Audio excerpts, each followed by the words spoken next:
पागल लड़की की दिवाली। शादीपुर नाम के एक गांव में विक्रम अपनी पत्नी कोकिला और बेटी आरती के साथ रहता था।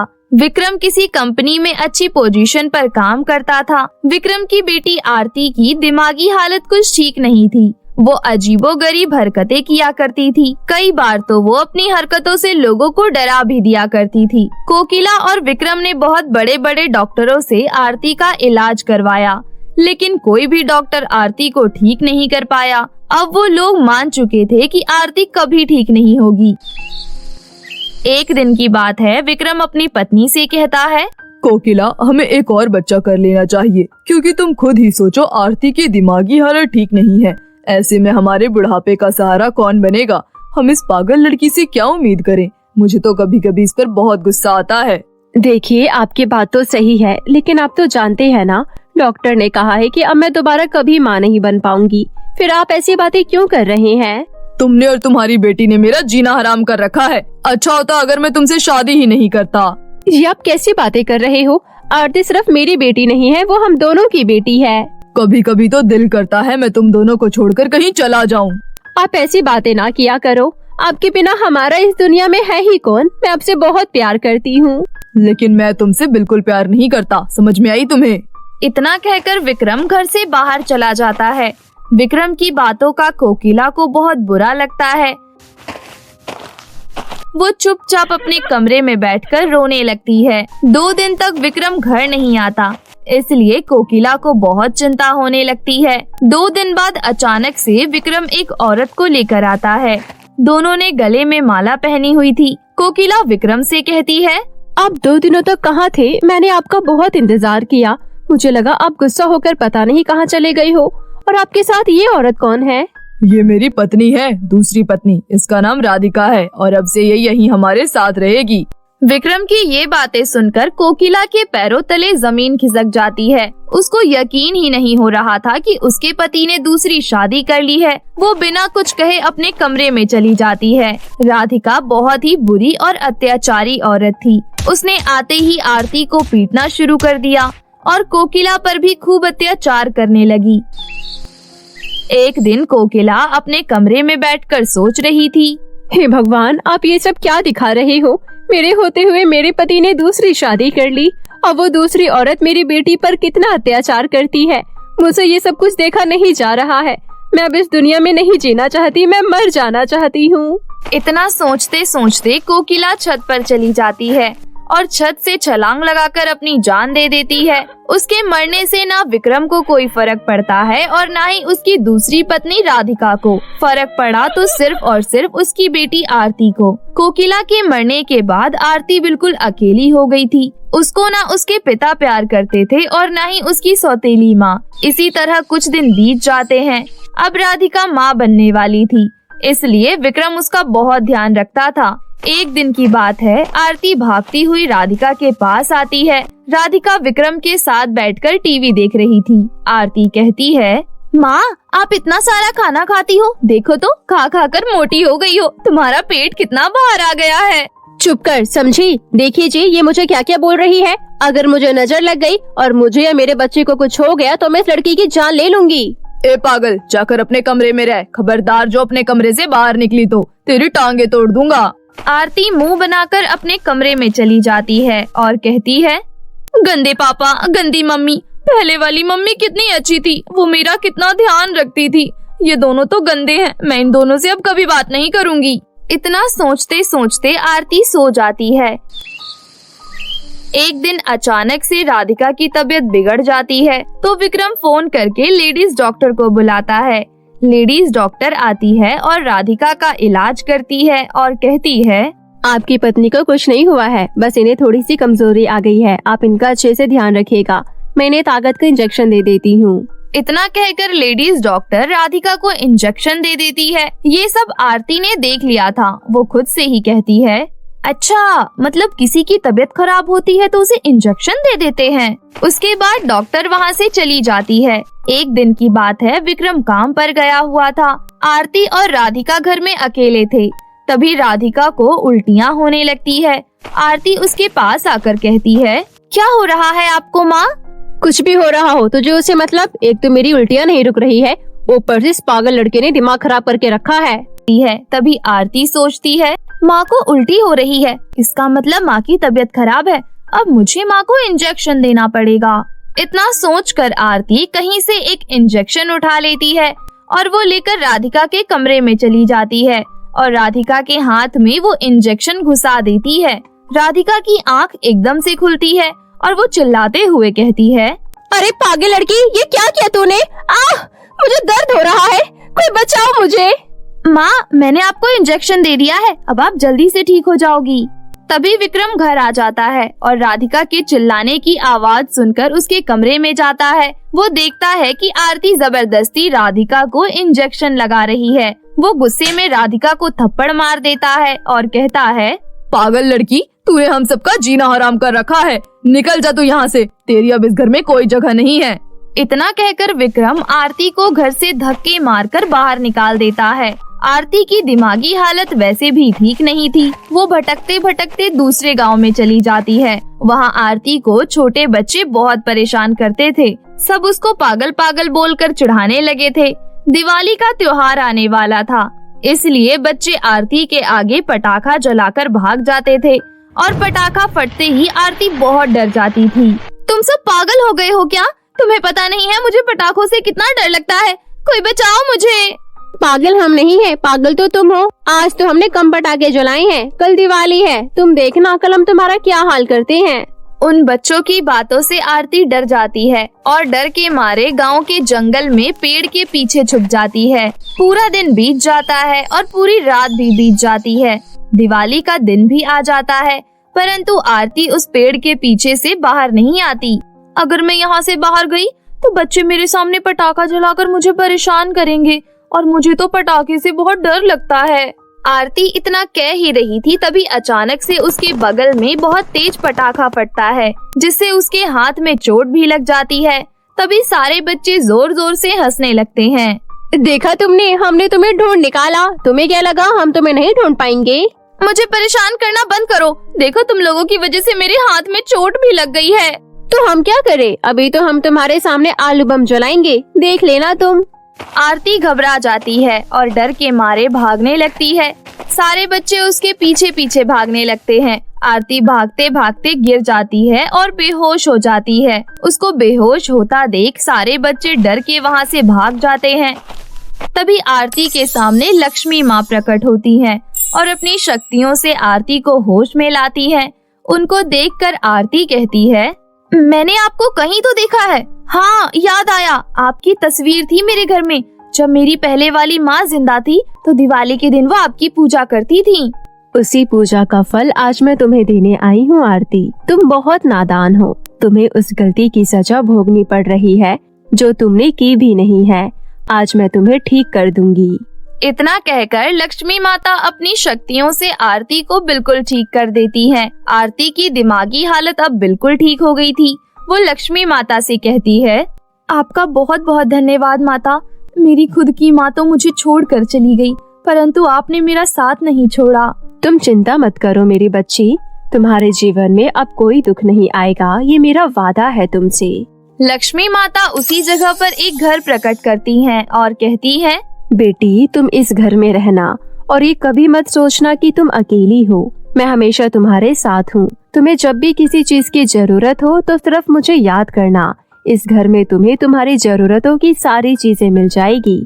इतना कहकर लक्ष्मी माता वहाँ से गायब हो जाती हैं। आरती भी खुशी खुशी अपने घर में लड़ियाँ लगाकर अपने घर को सजाती है और पूरे घर में दीपक जलाकर अकेली ही अपनी दिवाली खुशी खुशी मनाती है। एक गांव में दो अनाथ बच्चे रहते थे। उनका नाम रोहन और गौरी था। उन दोनों के माता पिता बचपन में ही गुजर गए थे। तब से दोनों अपना गुजारा करने के लिए छोटा मोटा काम कर लिया करते थे। जब वो दूसरे बच्चों को देखते तो उन्हें भी अपने माता पिता की याद आ जाती, क्योंकि दूसरे बच्चों के माता पिता अपने बच्चों को बहुत प्यार करते थे। इस वजह से वो बहुत ज्यादा दुखी रहा करते थे। और एक दिन की बात है, रोहन ने अपनी बहन गौरी से कहा, यदि हमारे माता पिता भी जिंदा होते तो वो भी हमें इसी तरह प्यार करते। हाँ भाई, आप एकदम ठीक कह रही हैं, पर हमारे माता पिता तो बचपन में ही गुजर गए थे। पता नहीं क्यों हमारे माता पिता को भगवान ने छीन लिया। हाँ गौरी, तुम एकदम ठीक कह रही हो। अब कुछ दिनों बाद दिवाली आने वाली है। यदि हमारे माता पिता होते तो हम लोग अच्छी तरीके से दिवाली मनाते, पर लगता है हम लोग दिवाली नहीं मना पाएंगे। हाँ भैया, आप बिल्कुल ठीक कह रही हैं। मुझे तो दिवाली मनाने का बड़ा ही मन हो रहा है, पर लगता है कि अब हम कभी भी दिवाली नहीं मना पाएंगे। ये सब कहकर वो दोनों बहुत ज्यादा दुखी हो जाते हैं। धीरे धीरे समय गुजरता है और समय के साथ दिवाली पास आने लगती है, जिस वजह से वो लोग बहुत ज्यादा उदास रहते थे। एक दिन की बात है, दीपा अपनी माँ रागिनी के साथ बाजार जा रही होती है। तभी दीपा ने अपनी माँ से कहा, देखो माँ, ये तो वही बच्चे हैं ना जो अनाथ है। हाँ बेटी, तुम एकदम ठीक कह रही हो, पर तुम इनके बारे में क्यों पूछ रही हो? मैं इसलिए पूछ रही हूँ क्योंकि इनके तो माता पिता है ही नहीं, तो ये दिवाली कैसे मनाएंगे? तुझे इनसे क्या करना है? ये जैसे भी दिवाली मनाए, तू तो अपनी दिवाली अच्छे से मनाएगी ना। पर माँ, हमें इनके लिए भी कुछ न कुछ करना चाहिए, क्योंकि यदि इन्होंने दिवाली नहीं मनाई तो इन्हें कितना बुरा लगेगा। तू इनकी चिंता मत कर, तू बस मेरे साथ चल। और ये कहकर रागिनी दीपा को वहाँ से ले गई। वही रागिनी की बात उन दोनों बच्चों ने सुन ली और उन्हें काफी बुरा लगा कि उनके बारे में लोग ऐसा सोचते हैं। इस पर गौरी ने अपने भाई से कहा, भैया, सभी लोग हमारे बारे में इतना बुरा क्यों सोचते हैं? यदि हमारे माता पिता नहीं है तो इसमें हमारा क्या दोष है? मुझे पता है बहन, पर ये तो लोगों की सोच ही है। जो लोग गरीब और अनाथ होते हैं उन्हें लोग बुरी नजर से ही देखते हैं। इसमें हमारी कोई गलती नहीं है। इसके बाद रोहन अपनी बहन के साथ रात के खाने का इंतजाम करने के लिए चला गया। उसने एक दो जगह काम के लिए हाथ आजमाया, पर उसे कहीं भी काम नहीं मिला। इस पर रोहन काफी ज्यादा दुखी हो गया और उसने अपने आप से कहा, यदि आज मुझे खाना नहीं मिला तो मेरी बहन भूखी रह जाएगी। वो अभी बहुत छोटी है। मैं तो भूखा रह लूंगा, पर मेरी बहन भूखी नहीं रह पाएगी। अब मैं क्या करूं? मैं ऐसा करता हूं, मैं भीख मांगकर अपनी बहन का पेट भर देता हूं। फिर कल सुबह ही मैं कोई अच्छा सा काम देख लूंगा। और ये सोचकर उसने एक घर पर जाकर खाना मांगा, पर उसे वहाँ से कुछ भी नहीं मिला और वो उदास होकर लौट आया। अपने भाई को दुखी देखकर गौरी ने अपने भाई से कहा, भैया, आप दुखी क्यों हैं? आप चिंता मत कीजिए, आज मैं भूखी रह लूंगी। वैसे भी जब आप भूखे रह सकते हैं तो मैं भी भूखी रह सकती हूँ। ये सुनकर रोहन ने अपनी बहन गौरी को गले से लगा लिया और उससे कहा, मैं तुझे इस तरह भूखा नहीं देख सकता हूँ। पता नहीं भगवान हमारे साथ ये सब क्यों कर रहा है। और ये कहकर वो जोर जोर से रोने लगा। वहीं दूसरी तरफ दिवाली का त्योहार पास आ रहा था, पर अभी तक उन्होंने कोई भी तैयारी नहीं की। दिवाली के एक दिन पहले दीपा उन लोगों के पास आई और दीपा ने उन दोनों से कहा, ये लो, मैं तुम्हारे लिए कुछ गिफ्ट लाई हूँ, इनसे तुम दिवाली मना लेना। एक पैकेट में पटाखे हैं और एक पैकेट में मिठाई है। ये सुनकर गौरी और रोहन काफी खुश हुए, पर गौरी ने दीपा से कहा, यदि तुम्हारी माँ ने जान लिया तो वो क्या कहेंगी कि तुम हमारे लिए ये सब चोरी करके ले आई। वो तो ये सब तुम्हारे लिए लाई होगी ना? हाँ, मेरे लिए ही लाई थी, पर मेरे पास बहुत सारे पटाखे रखे हुए हैं, इसलिए मैं तुम्हारे लिए ले आई। और वैसे भी दिवाली सभी को मनानी चाहिए, ये एक साल में एक बार ही आती है। हाँ, तुम बिल्कुल ठीक कह रही हो। मुझे बहुत खुशी हुई कि तुम हम लोगों के बारे में ऐसा सोचती हो, वरना सभी लोग हमारे बारे में बहुत बुरा सोचते हैं। तभी वहाँ पर दीपा की माँ रागिनी आ जाती है और वो दीपा से कहती है, तू घर से सामान चोरी करके ले आई। तुझसे कितनी बार कहा है कि इन गरीबों के लिए कुछ मत लाया कर, पर तू इन अनाथों के लिए चोरी करने लगी। चल, मैं तुझे घर पर बताती हूँ चलकर कि चोरी करने की क्या सजा है। ये सुनकर रोहन और गौरी काफी ज्यादा डर गए और रोहन ने रागिनी से कहा, आप दीपा को मत मारिए। ये रहा सामान जो दीपा हम लोगों के लिए लाई थी, ये आप ले जाइए। हाँ हाँ, मैं तो ये ले ही जाऊंगी। वैसे भी तुम जैसे गरीबों को कौन पूछता है? तुम लोग तो बस इसी इंतजार में रहते हो कि कोई अच्छा बच्चा मिल जाए जिससे तुम रुपए या सामान ले सको। और ये कहकर रागिनी दीपा को वहाँ से ले गई और सारा सामान भी ले गई। ये देखकर वो दोनों बहुत ज्यादा दुखी हो गए।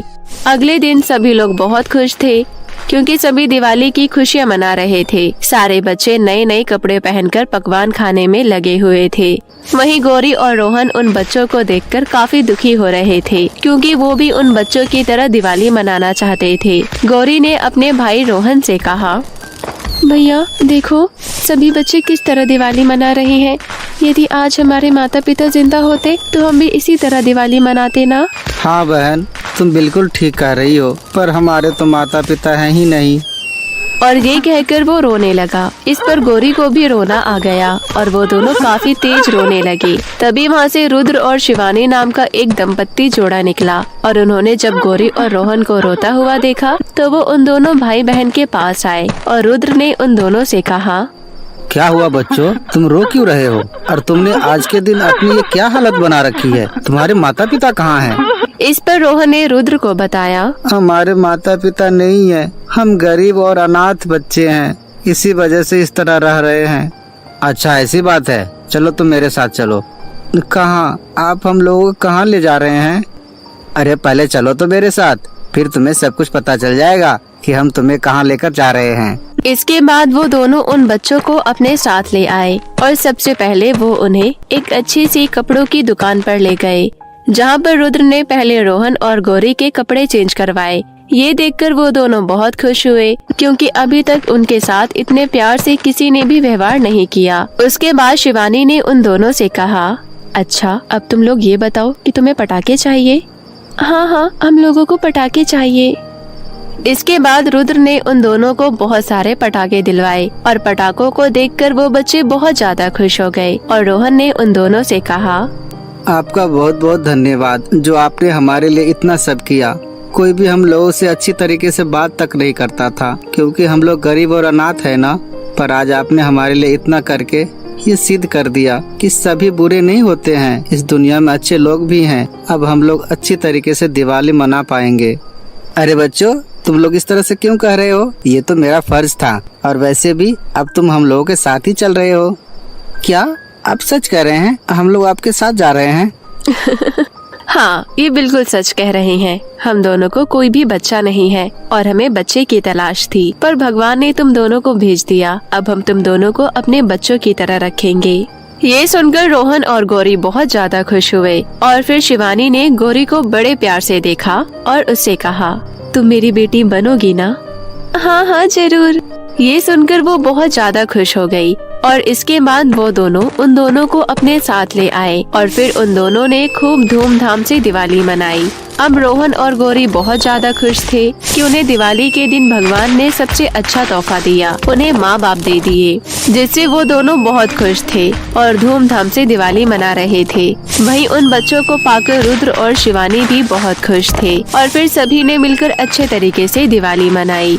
तो मेरे प्यारे दोस्तों, इस दिवाली हमसे जितना हो सके गरीब और बेसहारा लोगों की मदद करनी चाहिए, ताकि हमारे एक मदद से उनके जीवन में छोटी सी खुशियाँ आ सके। तो कैसी लगी आपको हमारी ये कहानी, हमें कमेंट करके बताएं और इसे अपने दोस्तों के साथ भी शेयर करें। और हाँ दोस्तों, अगर आपने अब तक हमारे चैनल को सब्सक्राइब नहीं किया है तो जल्दी से नीचे लाल बटन दबाकर अभी कर ले। तो मिलते हैं आपसे फिर किसी नई कहानी के साथ। तब तक के लिए आप अपना ध्यान रखें। बाय बाय दोस्तों।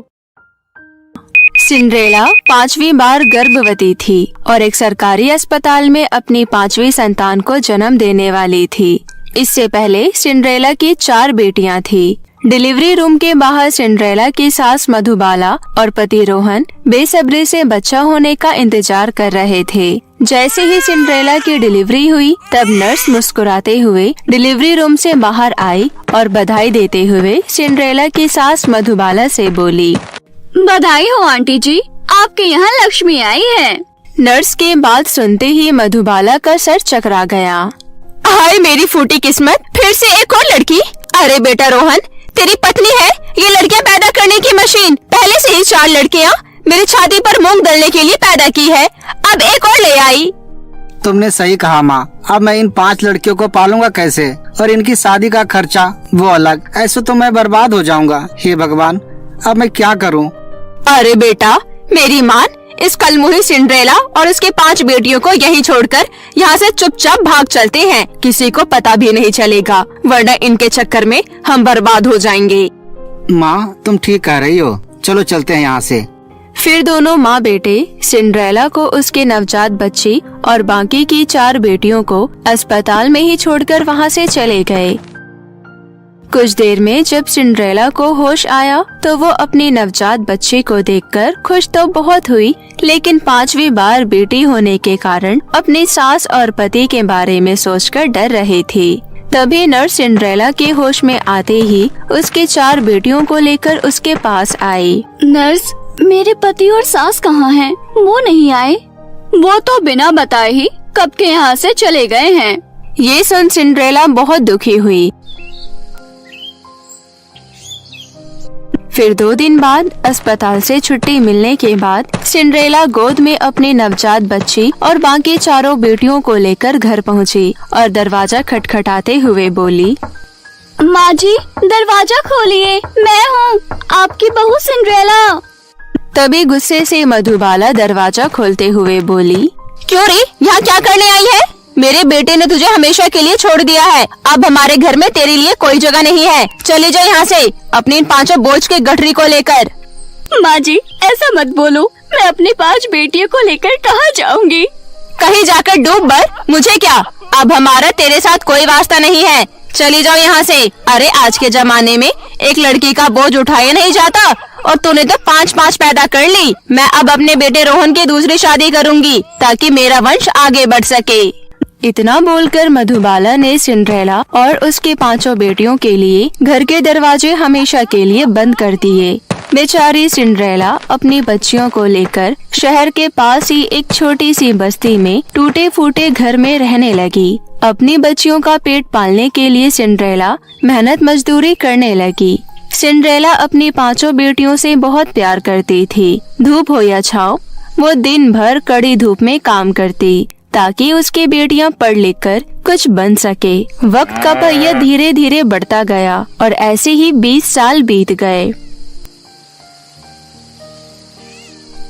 अब सिंड्रेला की बेटियां बड़ी हो चुकी थी और साथ ही पढ़ लिख भी गई थी। ऐसे ही एक दिन जब सिंड्रेला मजदूरी करने काम पर जा रही थी, तभी उसकी बड़ी बेटी दीपा बोली, अरे माँ, इतनी सुबह आप कहाँ जा रही हो? अरे बिटिया, काम पर जा रही हूँ। आज मालिक ने काम पर जल्दी बुलाया है। माँ, आज से आप काम पर नहीं जाओगी, अब आप घर पर आराम करो। नहीं बिटिया, मैं काम नहीं छोड़ सकती। इसी काम की वजह से तो मैं तुझे और तेरी बाकी बहनों को पाल पाई हूँ। अगर मैंने काम छोड़ दिया तो घर कैसे चलेगा? घर अब से मैं चलाऊंगी। मेरी नौकरी लग गई है, वो भी बहुत अच्छी जगह। अब आपको काम करने की कोई जरूरत नहीं है। अब आप बस आराम कीजिए। सच बिटिया, आज मैं बहुत खुश हूँ। मेरी छोटी सी गुड़िया इतनी जल्दी बड़ी हो गई, पता ही नहीं चला। ये कहते हुए सिंड्रेला ने दीपा को गले से लगा लिया।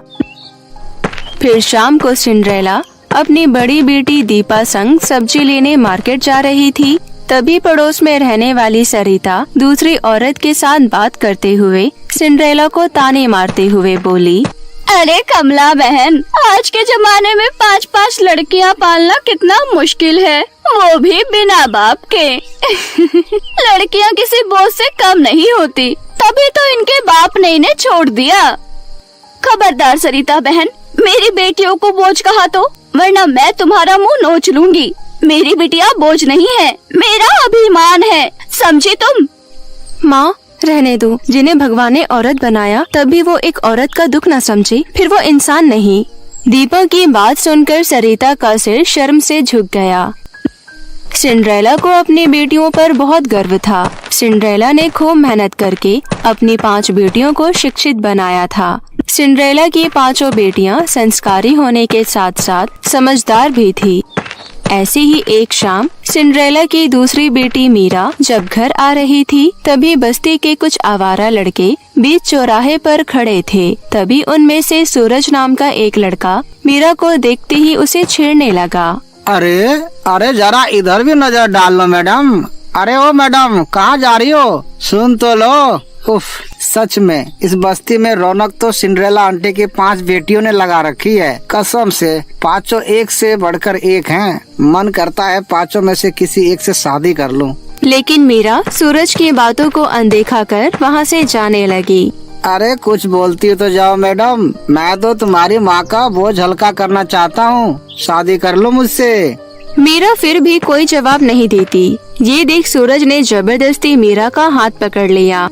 इतने में सरिता वहाँ आई और सूरज को थप्पड़ मारते हुए बोली, तुझे शर्म नहीं आती अपने ही मोहल्ले की लड़कियों को छेड़ते हुए? माँ, तो इस 2 कौड़ी की लड़की के लिए मुझे थप्पड़ मारा? कल तक तो सिंड्रेला आंटी और इसकी लड़कियाँ तुम्हारी आंखों में चुभती थी। सरिता फिर से एक जोरदार थप्पड़ मारते हुए बोली, हाँ, क्योंकि तूने जो आज घटिया हरकत की है, तुझे अपना बेटा कहते हुए भी मुझे शर्म आ रही है, जो तेरे जैसे लड़के को मैंने जन्म दिया।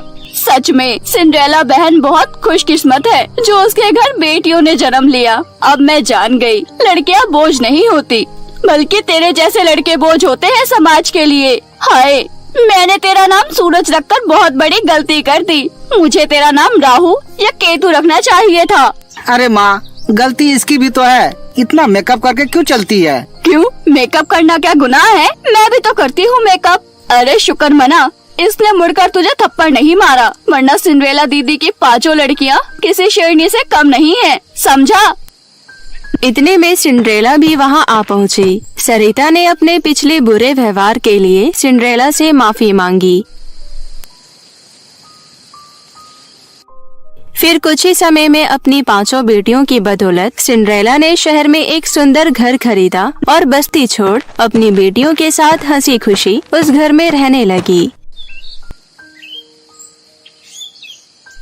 फिर एक शाम एक बूढ़ी औरत फटे पुराने कपड़ों में उनके दरवाजे पर आकर बोली, भगवान के नाम पर कुछ दे दे बेटी, बहुत भूख लगी है।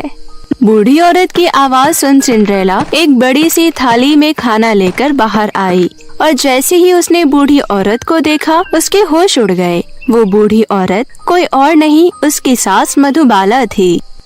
माँ जी, आप इस हालत में कैसे? कौन हो तुम?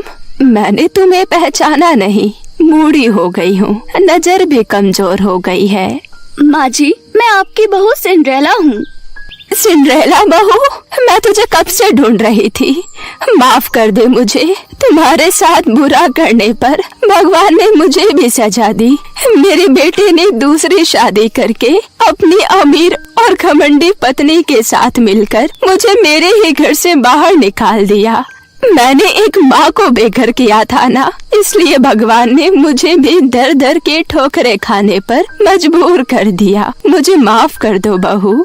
माँ जी, पहले आप अंदर चलिए, मैं आपको आपकी 5 पोतियों से मिलवाती हूँ। ये कहते हुए सिंड्रेला अपनी सास मधुबाला को घर के अंदर ले आई और अपनी 5 बेटियों से मिलवाया। सिंड्रेला की 5 बेटियां अपनी दादी मधुबाला से मिलकर बहुत खुश हुई। इस बार मधुबाला ने रोते हुए अपनी पोतियों को गले से लगा लिया और उन सबसे माफी भी मांगी। फिर सब कुछ भुलाकर सिंड्रेला ने अपनी सास मधुबाला को माफ कर दिया। बहू, तुमने मुझे माफ कर दिया, अब मैं चैन से मर सकूंगी। अच्छा, अब मैं चलती हूँ, तुम सब अपना ध्यान रखना। अरे माँ जी, आप कहाँ जा रही हैं हमें छोड़कर? देखो, आपकी पोतियाँ उदास हो गयी, आप कहीं नहीं जाएंगी, आप हमारे साथ इसी घर पर रहेंगी। इस तरह मधुबाला अपनी बहू सिंड्रेला और उसकी 5 बेटियों के साथ हंसी खुशी रहने लगी।